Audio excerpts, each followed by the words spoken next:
Chinese rocket breaks apart in space dangerously close to Starlink.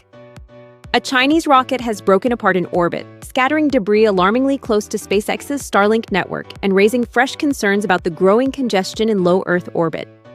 While no collision has been reported, the incident has drawn scrutiny from space safety experts monitoring the risks posed by orbital debris around active satellites. On June 9th, Landspace successfully launched its commercial Zhuke-2E rocket, placing 2 direct-to-cell communications satellites into orbit.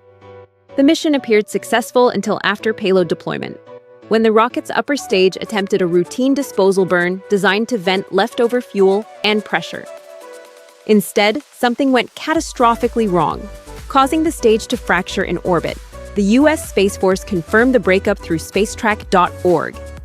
The tracked pieces are being incorporated into routine conjunction assessment to support spaceflight safety, the Space Force stated. There are currently no threats to human spaceflight. Analysis is ongoing. Darren McKnight, a senior technical fellow at Leo Labs, estimates the explosion created between 100 and 150 debris fragments. Before breaking apart, the upper stage measured roughly 30 feet long and 11 feet wide. The debris now occupies an orbit between 208 and 263 miles above Earth. This trajectory briefly intersects the altitude of the International Space Station, though atmospheric drag should quickly lower the fragments.